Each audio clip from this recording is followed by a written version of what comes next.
Dragon Ball Z. To a few, it's just a show. To some, think it should just die off and watch Boruto instead. To everyone else, it's the best goddamn thing that's happened to them. With enough caffeine in my system, scrapping the 2.5 hours worth of footage that I originally did for this video, let's go ahead and get into this. Dragon Ball Z Kakarot. Whew! God, it feels good to say that. I've been really antsy about wanting to record this for a long time now. Now that I finally get to play it, and actually talk about it with all of you guys, I'm actually really excited. This is one of my most anticipated videos yet to make. Let me go ahead and start off by saying, okay, if you guys want to skip to certain parts of this video, I'm going to be talking about all these right here. Is that in frame? I don't know. A little bit. I only have fucking the free version of Lightworks to edit with, okay? I can only output it to 720p. The fray.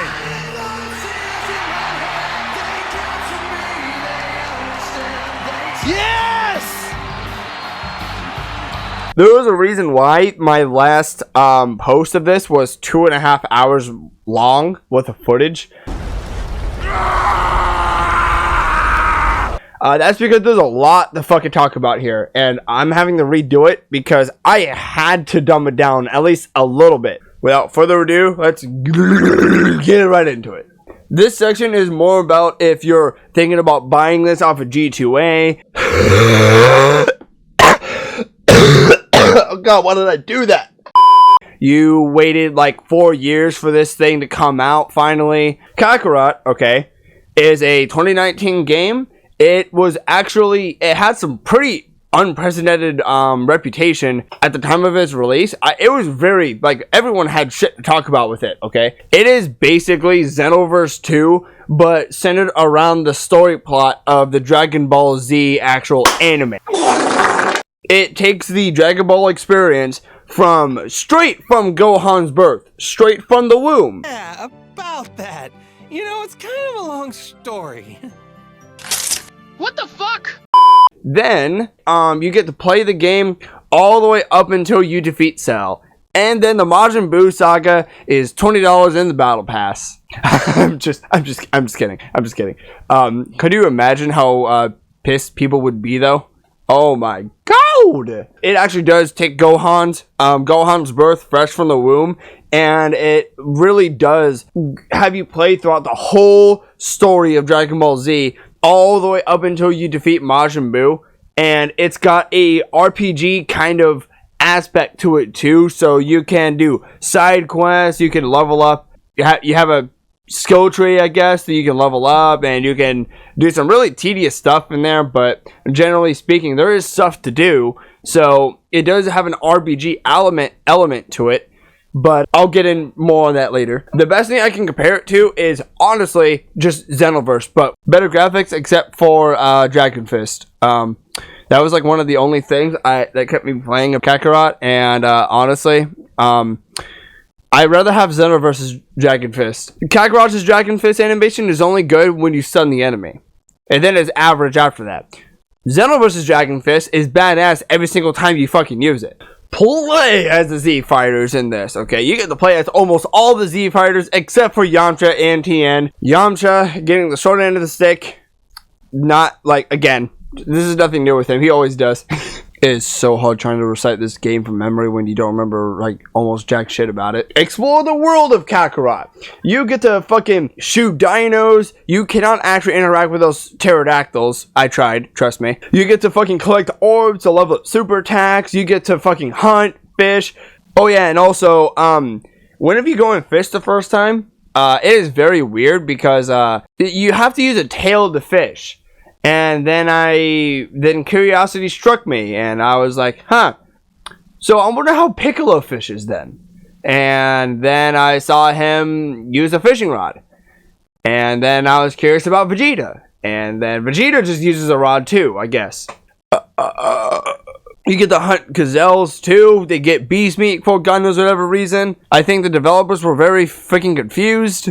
This is not just like an open world, okay? This is a actual interactive open world of the Dragon Ball Z universe put onto a 3D world, put into a 3D world, and not just like a 2D, two-dimensional screen.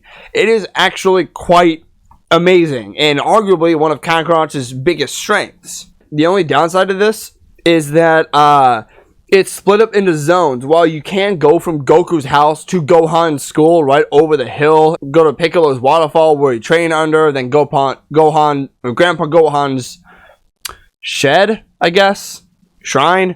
I don't know what you call that thing. But alas, if you wanted to go further than that though, you would have to fly up and they're all separated by zones. But this game is very sluggish off a start. So much so that I wound up having to turn it into background footage instead of a live stream series. As if that even does well to begin with. If you chose to load this game on hard difficulty, you'll quickly find out that you will get your butthole completely turned inside out like the freaking tire stretcher. And it's not fun. It's really not fun. And I'll get into it more later why it's not fun. But it's just not. I spent 4 hours trying to fight Raditz, and that was not a fun experience because that was literally 4 hours of fucking rage that was like spewing out of me. I was a being composed of nothing but a very strong hate for everything.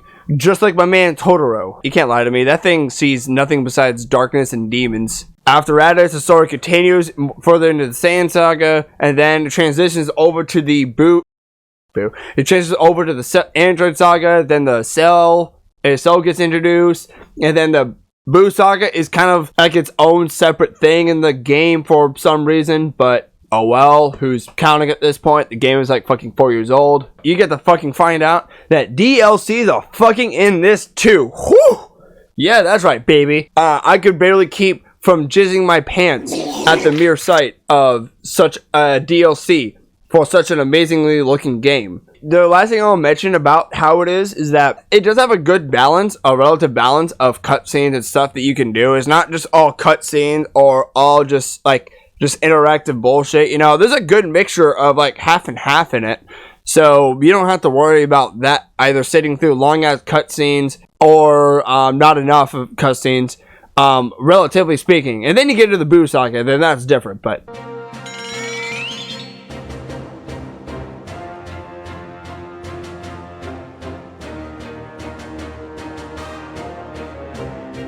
Piccolo, you came.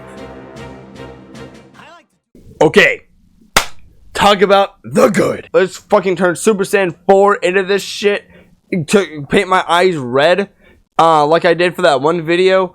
Let's answer the questions of what's the game's biggest strengths? Does it outweigh the bad? How does it hold up today? And does it hold up today? I don't know where I was going with that, but all these questions will be figured out in the next episode of Dragon Ball Z. Sorry, I couldn't resist. If you take a look at like a whole bunch of other people's reviews on Kakarot, you'll see actually a whole bunch of people actually talk good about the game, or at least mentions how good the game looks, because hot diggity damn, dude, this game looks cleaner than a Walmart's bathroom somehow. And I guess it depends on the location, but my Walmart's bathroom, fucking minty fresh. You could probably eat a fucking 5-course steak off of that shit. I'm just kidding, don't do that.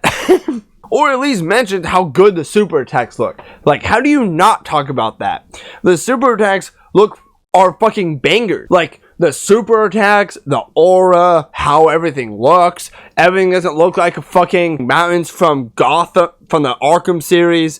It looks fucking great. Like, a lot of shit about the game looks fucking phenomenal. Like when you go through the story and like everything's like has a glow to it. Like everything just has a lot of saturation to it, but not too much. But like everything just pops out. Like the Super Saiyan aura fucking glows.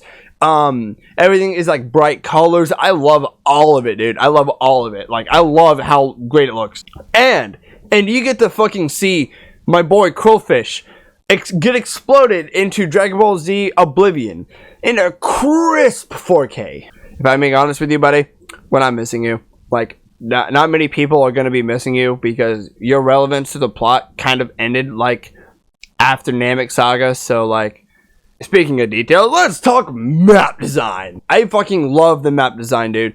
I love how they formatted everything. I love how they turned, like, the world of Dragon Ball Z into just one big-ass interactive experience and did it to a T. Like, you now have a scale of like, Goku running across the water, so, like, swimming through the water, like, through the ocean to get to the world tournament at one time. Like, you now have a full scale of what he had to do in order to get there, which was, like, fucking, oh my god, dude. You get to see a whole, like, scale of West City, South City, all the other cities that I don't know the name of on the top of my head. You get to have a full scale of, like, of where Babidi is. You get to go to King Kai's world, Supreme Kai world too, even. It's fucking great. The layout's great. Everything looks great about it. Like, I have no complaints over it whatsoever. Well, I will get more into the RPG elements later. Let's start out with side quests. Oh my god, dude, side quests. Side quests gets such a good name because of the smaller characters that appeared around Dragon Ball throughout the, like, whole Dragon Ball Z world, that, like, it gives a spotlight to those people, like Namu, freaking Ader, or Hachan, I guess, just to name a few. Like, obviously you do have people like Krillin and stuff like that, but, like, side quest gets a whole good reputation. In fact, the one thing people will say about it is that there's not enough side quests. The RPG elements are fun to an extent because you can do shit like destroy Frieza ships, you can destroy Old Red Ribbon Army buildings, you can freaking mine shit, I guess. What? Who the fuck is mining iron in a Dragon Ball Z universe, especially if Goku is going to be the one doing it? I'm confident that Goku has no idea what he's mining or even how to mine to begin with. Have Bulma build your shit. You can build shit like cars and whatever this thing is. You can get the fucking D's bolts or D's nuts through destroying old ass Frieza ships and Red Ribbon Army buildings. And what do? Just give you access to more side quests. That's literally it. They serve almost no purpose. In fact, why would you ever even get one? Oh yeah, and also, this isn't a part of it at all, but, like, what the fuck? Why is Android 21 here? Like, wholeheartedly? Why is she here in part of the main actual story? What the fuck? But more on that in the next chapter. A couple of minutes ago, I talked about the game's graphical fidelity, and that was for good reason. Because just like my OnlyFans, the game does like, how beautiful the game looks makes, like, the more iconic scenes that much better. When Goku kills Frieza, when Vegeta leaves the planet, stuff like that, it just really does make the game just fucking, like, so great to watch. So great to watch. I can't even put it into words. It is such a blessing to see the Dragon Ball Z universe through this kind of, like, three-dimensional perspective on one character. It really is great. Like, they did a phenomenal job in that department.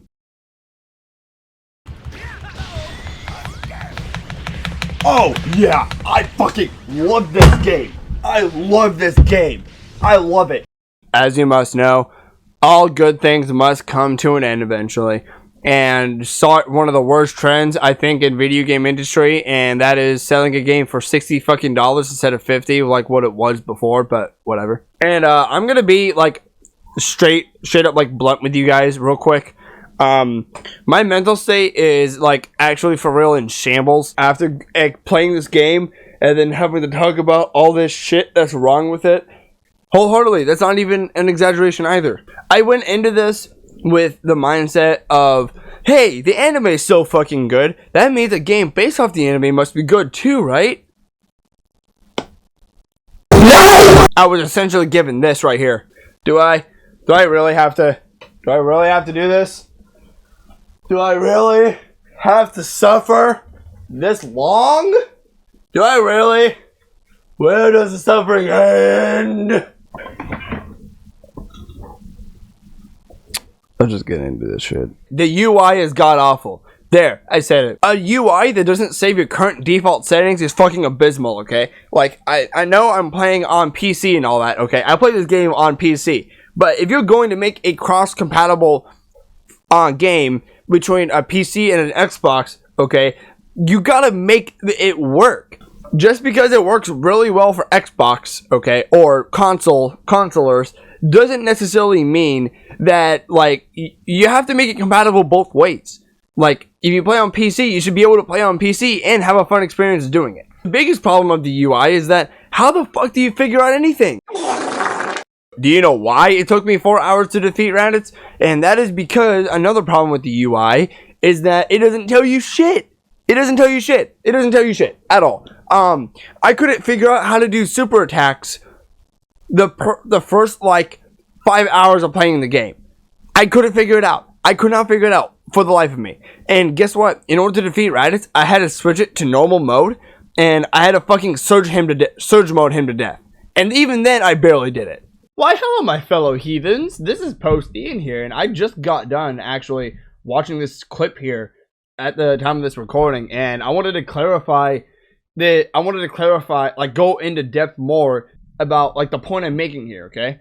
So check this out. I loaded up a random save because I already beat the game and I don't care anymore. As you can see, the left hand side corner, okay, the little side display, you can see that the controls are in fucking control, like, the controls are for a controller, okay? So you're in the beginning of the game and you don't know shit about it, okay? So naturally, any kind of person who knows computers, who knows PCs, like PC games specifically, would go into system, go into options to change the settings on it. You would think, or you would think at least, because go into game settings, where is it? That you guys can look for yourself. It's not here. It's not here either. This is just the controller settings that tells you what the controls are for the controller. This is the same thing, but for a keyboard, and then same thing, but for battles. And then go back to game settings. What the fuck? So then, where is it? Dude, I had to Google this, okay? I had to Google this. Look at how fucked up this is. It was actually in graphic settings, okay? And it was icons. Then you have to change whatever the fuck type B is to keyboard and mouse. And then, hey, guess what? It gets worse. Because if you look down at the bottom here, okay? You can see clearly that the back button is the right click mouse. Selected should be left click, obviously, but like, I guess I can kind of see what they were going for, but why would the right click ever be the fucking right click? What? What the fuck? Would you believe me if I said it gets even worse? Check this out, okay? Check this out. To fly up, it's E. I don't care, Bulma. To fly down, it's C. And guess what? To boost, it's fucking B. Dude, who was in charge of these fucking controls? Like, this is why I was saying what I did, because if you're going to make a game that is for both PC, but generally speaking made for console, you gotta make it work fluently for both versions and not just half-ass it, you know? Like, what the fuck, dude? What is this? Dude, my left hand is all over the fucking left side of the keyboard. Fucking B, I have to press W and B with the same hand. Okay, guys, Posting out here. Just remember FML and KYS. Also, there's other shit. Like, why is party and characters not the same option? Like, why are they two separate categories to begin with? Apparently, the party option allows you to like switch your current characters, and not actually meant for you and your mates to play this game, which I don't even know if it's co-op at that point, honestly. And characters is actually meant to level up your characters' stats and super attacks and such. You have no real super sense. Why do I open the system option to see a plethora of different options shoved into one thing? Like, why is save and load not its own thing in the UI. It also, what the fuck is this? I know they want to like have us configure the settings in our own ways and like in many ways as you humanly can, but the problem is that if you don't make it easy to read, that kind of option goes out the window because you're just like met with like, what are all these options? Like, what do they even do? Most of them aren't even relevant to me because I'm on PC. I haven't loaded the game yet. I have not loaded the game yet. But you know what? I would be willing to bet that Lego Batman has a better UI than Kakarot does. I don't know. This is just me spitballing it. Postian, this is up to you to decide if they have a better UI or not, buddy. Hey guys, Postian again, and long time no see indeed. So I may or may not have installed Lego Batman purely for the sake of this bit here. Okay, so we get to actually see if this fucking game right here has a better UI than a 2020 game.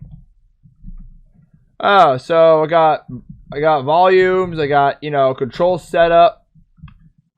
Oh wow, what do you know? Look at there. Hoo. Escape, video settings. Oh, look at there. I could fluently move in between each settings as I so like to. Oh my god, dude. Look at there. Like, it's just W and S, you know, like what it normally is.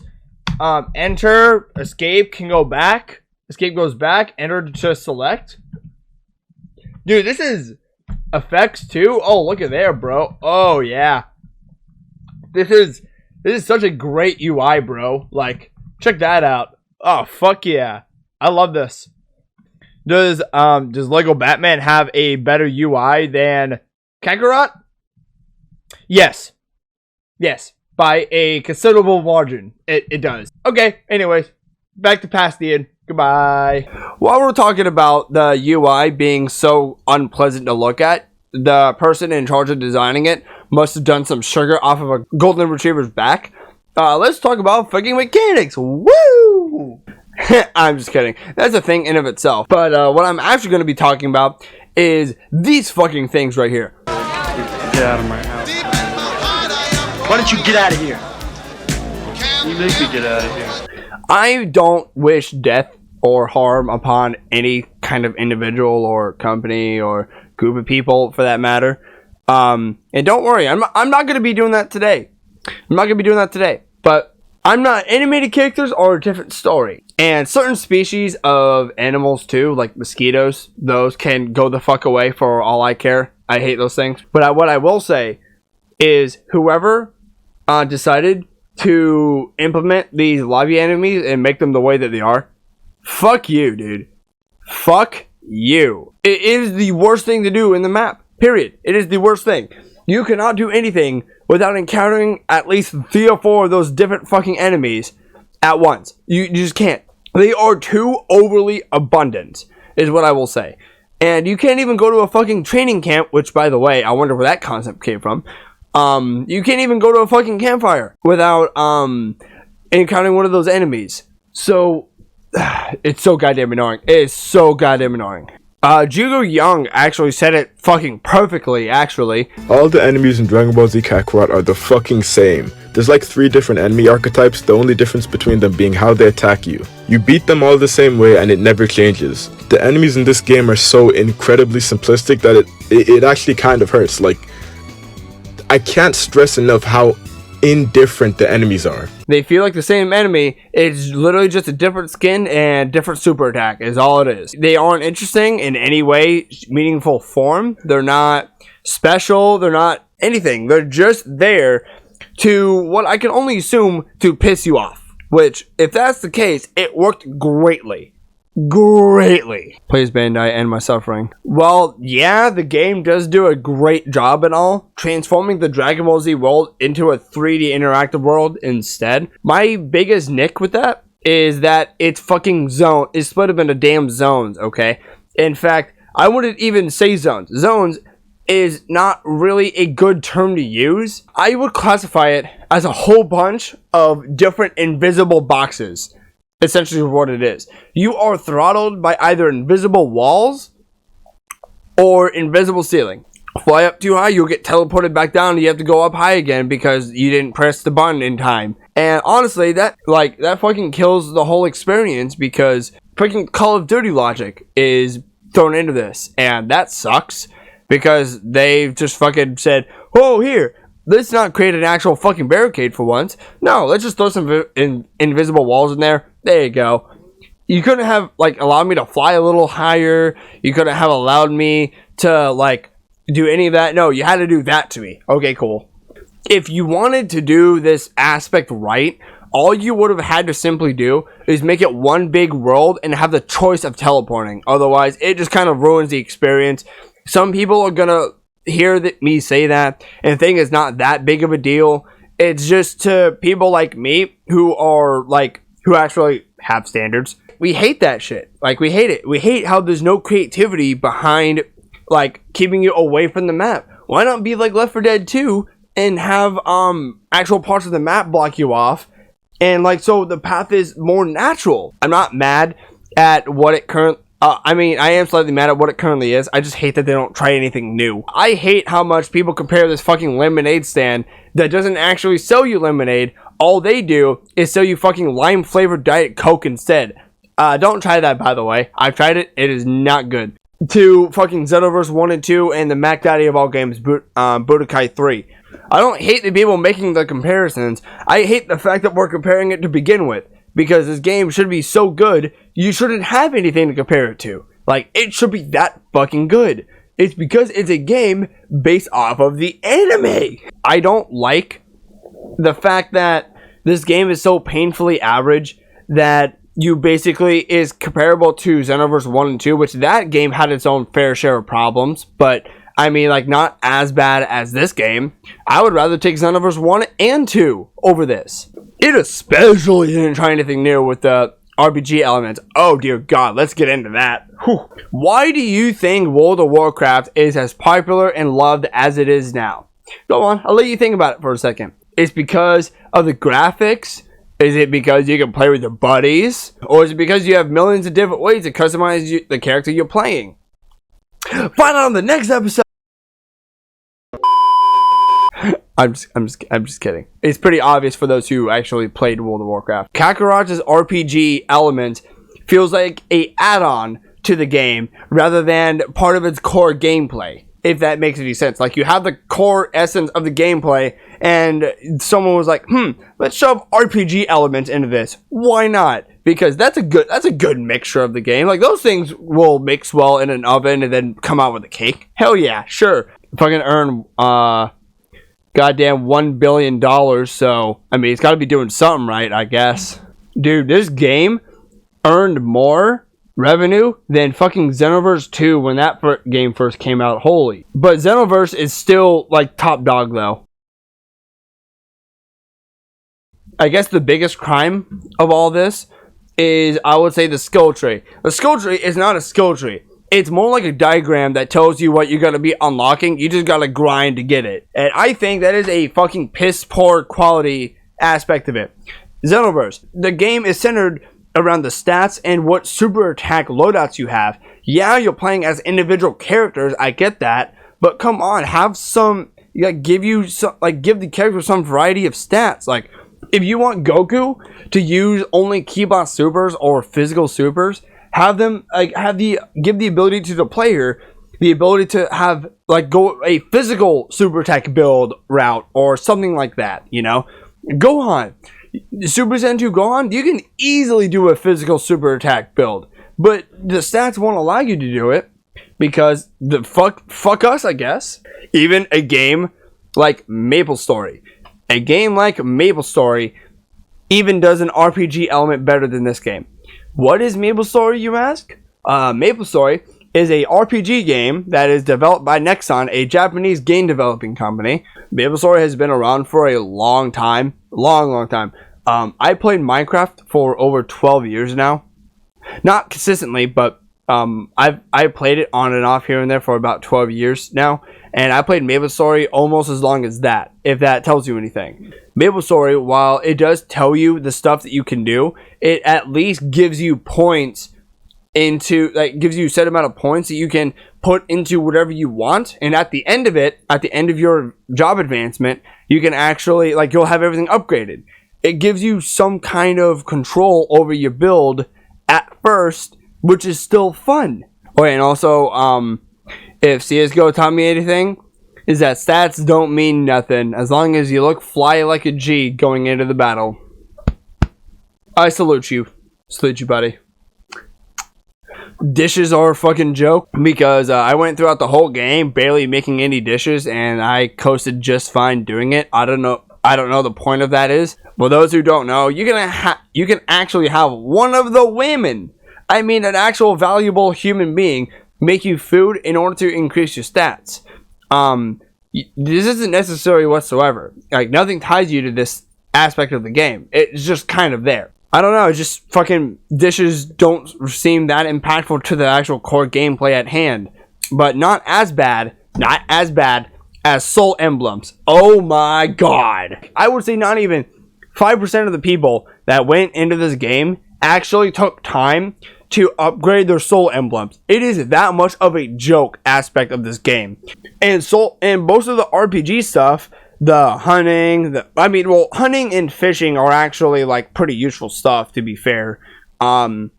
Everything else doesn't really like tie into the gameplay that much, if at all, and therefore doesn't really seem that impactful to do. Like, why would you go out and grind a aspect of the game that is going to grant you like little to no payoff? It just becomes annoying at that point and a nuisance to do. There is apparently a card game in here. I am not fucking dealing with that garbage. Stats mean nothing if only really one character at the end of it is going to have the best stats overall, and skill trees mean nothing if it's not a choice but rather a grind to unlock them all.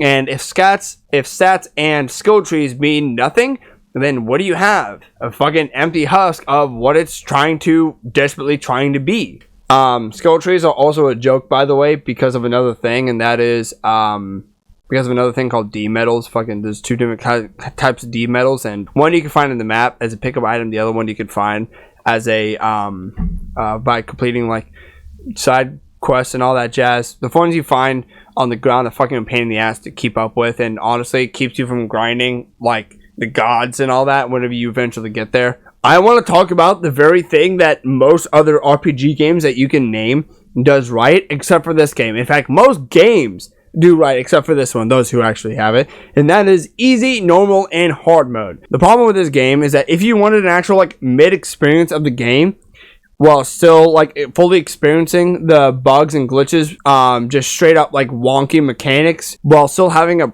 somewhat pleasurable experience with the story and how everything looks, then yeah, normal is actually pretty good.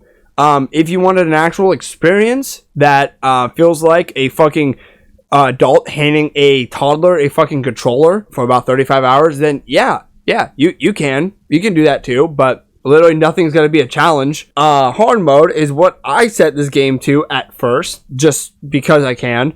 And to my surprise, hard mode actually takes those broken ass mechanics and then amplifies them into oblivion. Like on hard mode, Raditz, okay, of all people, can just fucking super you. Oh my god. Oh, this game ends now.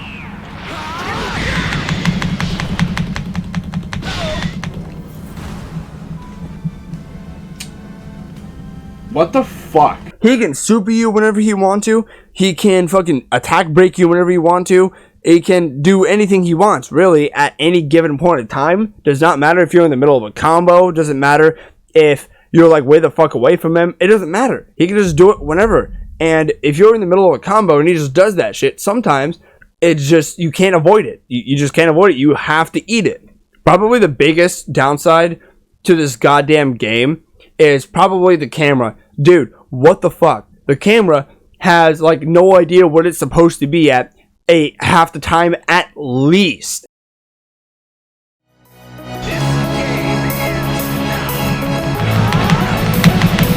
Fucking get.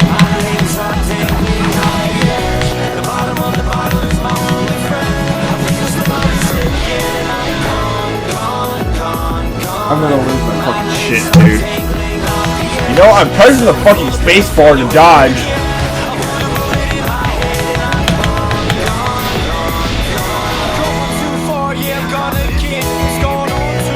Again, get fuck.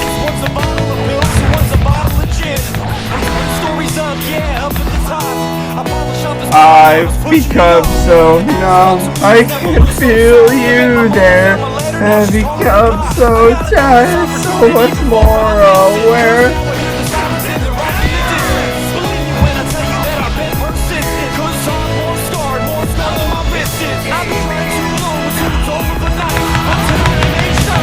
Fucking.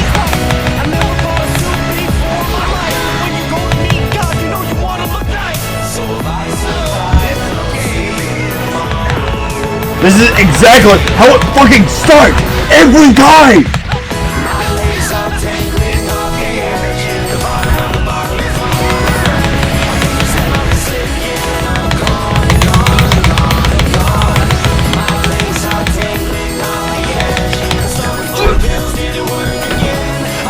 Yeah, that's how I feel right now! Dragging my fucking dick across the grass because of fucking inconsistent mechanics!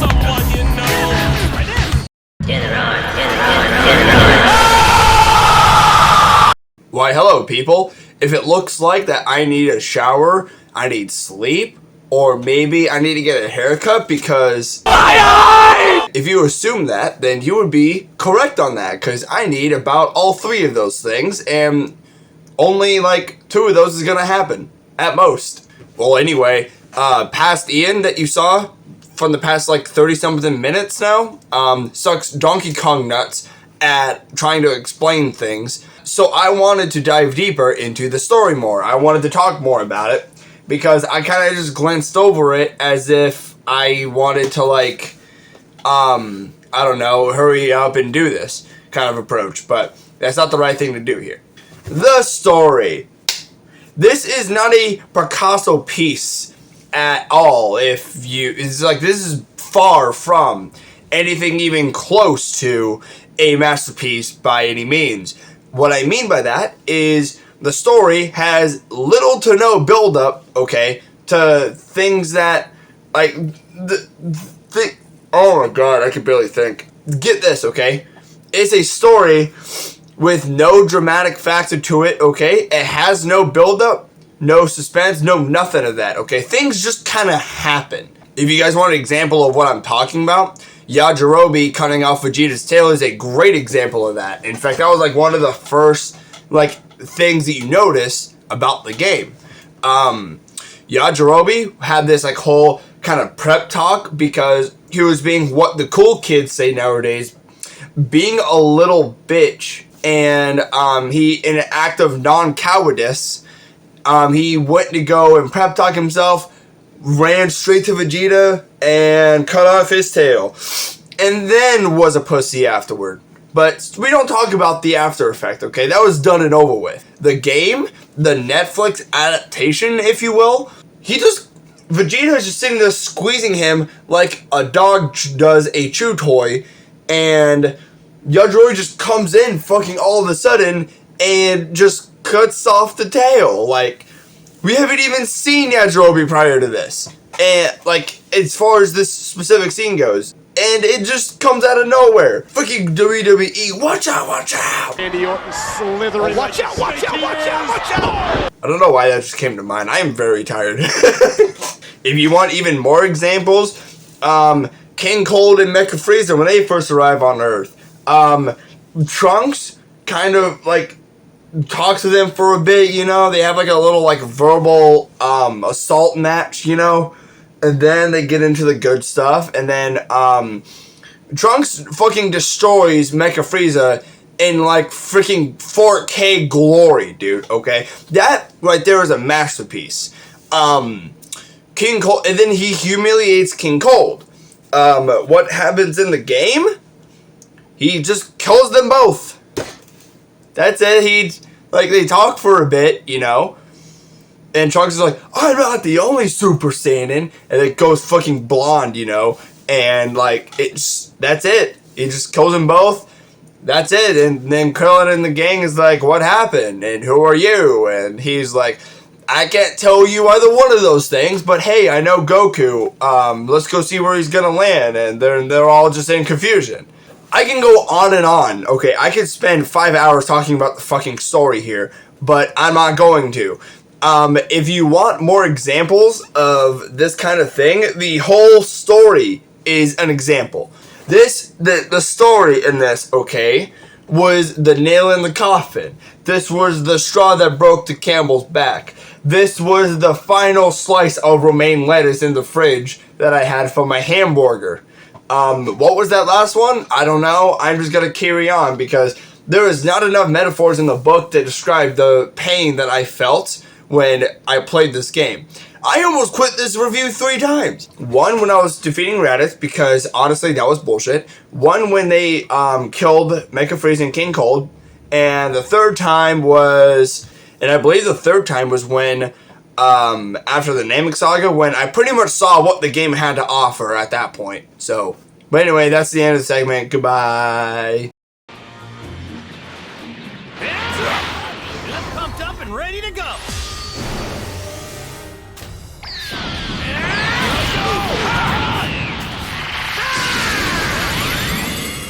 So this category is meant for me to mention all the stuff that bothered me such a little bit.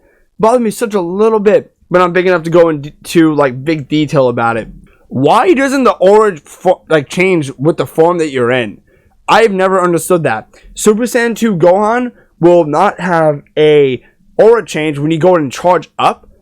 From when you're normal, from when you're Super Saiyan 2. Think about that for a moment. It's literally just blue aura all the way through, and that is it for some reason. And then whenever you're whenever you're trying to train for Super Dragon Flight, Goku has fucking red aura, which that's understandable. He's the enemy, but it's basically a red versus blue kind of thing. Why is that? The only form that changes with what you're in is Piccolo's awakened form, and that is it. He gets white aura instead. And what the fuck? Why doesn't the aura change? Why is the super forms of the beam attacks that you can do in this game literally just fucking bigger like stuff, and that's it? Like, I felt like you could do a little bit more, like between Kamehameha and Super Kamehameha. The only difference is that the beam is larger by diameter. That's it. You gotta have put some sparks around it. You gotta have like change the camera angles a little bit. You had to just do that. While we're on the topics of Ki Blast Supers, why is it that beam super attacks have priority over physical super attacks? Okay, if you're in the middle of a combo, and your physical super attack is not instant, like Super Dragon Flight, which fun fact, most of them aren't. They need charge time. The other opponent can literally just fire a beam that does have an instant charge and just fucking negate your entire thing. Why is that? So if you're doing a Kamehameha, okay? If you're doing a Kamehameha and you're doing a physical super attack, you're just fucked. And why is that? And that is because you're super of choice, my good sir. Obviously, you're not going to just fucking do Super Dragon Flight while you're like 30 miles away from your enemy. Obviously not. But you know what you could do from 30 miles away? A Big Bang attack. If you do a Big Bang attack and the opponent does Special Beam Cannon is going to hit you first. Because ball super attack, I guess. I don't fucking know. The only exception to this rule is that if your ball is big enough, like Spirit Bomb, then it will actually just block it entirely. Like Extreme Spirit Bomb or whatever, the big chunkiest Spirit Bombs. You're sitting duck for a second, so a person can fire Kamehameha you at first, and then when you go and actually like fire it, it will actually for real just block it. So I guess it's a plus and a minus, but it's still weird on how that fucking works. So here's another thing that tickled my funny bone that scraped the weenus, if you will. Here's another thing that really got on my nerves. Why is Mira and Toa in this? I will end All of you. I cannot describe to you guys how out of place this like feels. Oh my god. Mira and Toa being in this is kind of like Super Mario Bros. Appearing as an actual character in Titanic. Not even to mention the fact that fucking Android 21 is in this for some reason. What? Android 21, why is she here? And also, why is she in the main story? What? I know they're trying to like scrape the bottom of the barrel for like extra content, but like, dude, what? Why? I don't have a problem with this being a non-canon thing, being in a canon game, right? That's not my problem. I thoroughly enjoy GT. In fact, I wish they went that direction with GT instead of Dragon Ball Super, but that's just my opinion. If I'm being honest, this is not it. This ain't it, Chief. Nope. Nada. Let's talk about the fucking DLC. I don't know what that was. I don't, like, my head just kind of like turned into like a fucking bullwhip. If you're anything like me, you would have saw that a Dragon Ball Z game with fucking high acclaimed Metacritic score come out with fucking DLCs about the damn gods. And also, on top of that, fucking Future Trunks and Resurrection of F. Dude, why would you... I'm sure that absolutely none of you guys used your wallets responsibly that day. And this is no exception, because the DLCs are fucking trash. Yep, you heard that right. To boil this thing down, the Battle of Gods is literally just a new way of... doing 10 times more grinding for an objective. The Resurrection of F is actually pretty decent, but have fun getting there because you end the story at level 77 Goku, I think, and Vegeta at like level like I think at least 70. I want to say. I don't know. I don't remember entirely. And you need to both get him to level 100 to unlock gods and then grind for the god transformation. It is literally AIDS. So have fun getting there. But Future Trunks, though, that was actually pretty decent. On like a much like smaller note, though, could you imagine if they rolled out with a fucking Broly DLC? What about a Fusion Reborn one, dude? Broly's Second Coming, dude. I would fucking love that with the Go Bros. Hell yeah.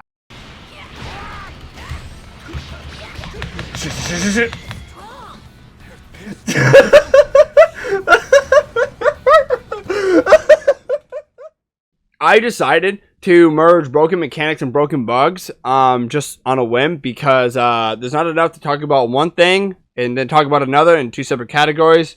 Might as well just make it one. I don't know if this is like considered a bug or not, but like the stuff that happened during the fucking Saiyan saga, dude, that shit was hilarious. Like,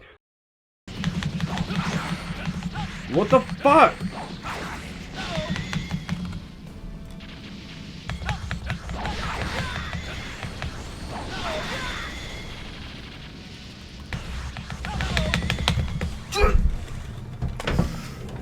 Yeah, that's how I feel right now. Dragging my fucking dick across the grass because of fucking inconsistent mechanics.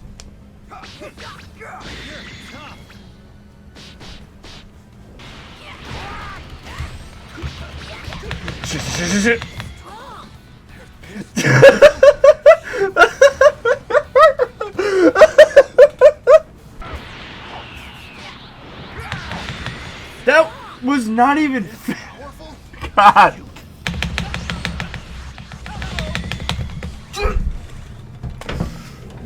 Yeah, that's how I feel right now. Dragging my fucking dick across the grass because of fucking inconsistent mechanics.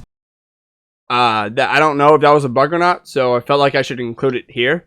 Yeah, that was pretty funny. That was a funny meme. Oh yeah, and also like the one actual bug that I encountered was that I like flew through the fucking map somehow on like the really sharp angle right by Tian's farm.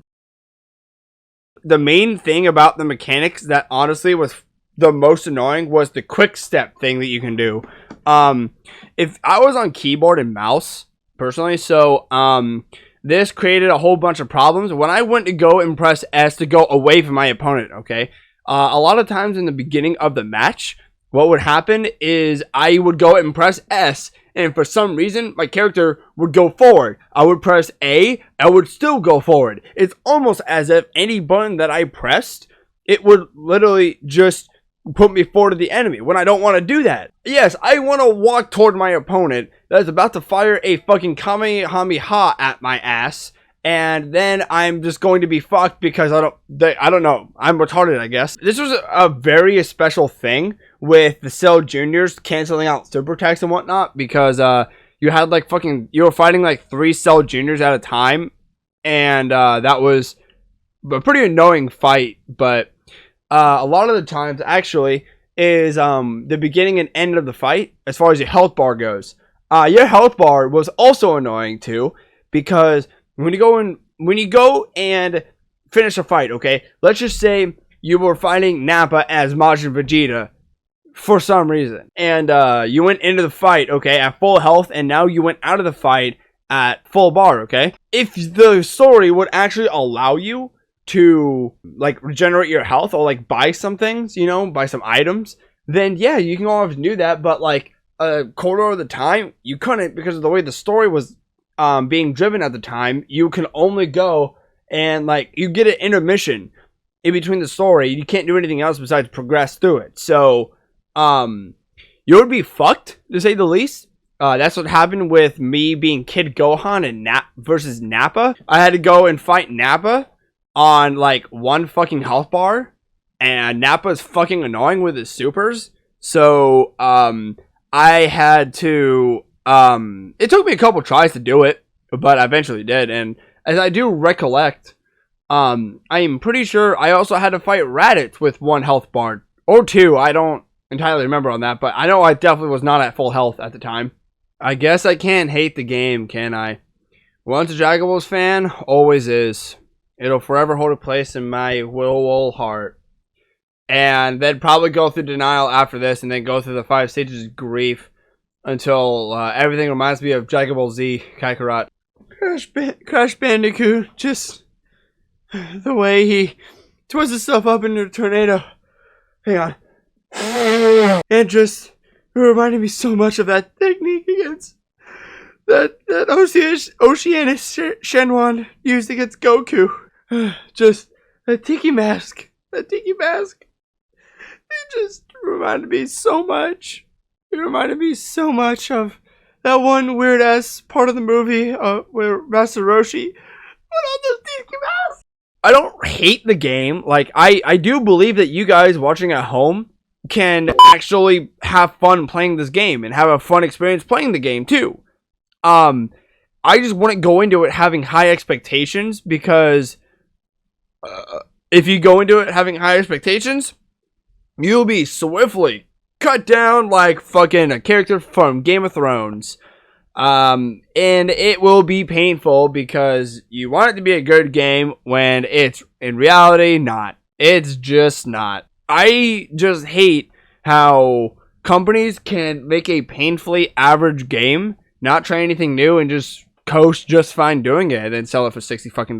And it's bad. Like, they could have made this game so good, so fucking good, and they just didn't. They just made something average, just something that they can pump out in a few years and called it good. And it's a fucking far cry, dude. It is a far cry from its last predecessor, which is Xenoverse. I had high expectations for this game, and now I'm just left with the same thing as my dad is in me. Disappointed. I'm just kidding. I love you, Dad. Now it just became a movie prop in the fucking Rise of the Mummy, and left in the dust in the end. Do I recommend it? If you're a hardcore Dragon Ball Z fan, it's worth getting into. I would just strongly recommend you go through like G2A or something like that, because I would never spend full fucking price on this game ever. Because if I spent $60 on this game, I'd be pissed. And that, ladies and gentlemen, is my 40 some odd minute review at least of the game Dragon Ball Z Kakarot. I hope you guys have enjoyed. Why, hello, you guys. White Trash here. Welcome back to the channel. Should I just hold it like this? Sure, why not? So, hey guys, White Trash here. And yes, I am currently holding my microphone stand because I don't feel like unhooking it right now. But anyway, that's beside the point. Sorry that it's taken me so long to actually make this. in the time that you're like, in the time of this recording, it's been about 3 months at least in the making, and I just had a lot of shit happen to me over the holidays, so that's mainly why. But alas, I digress.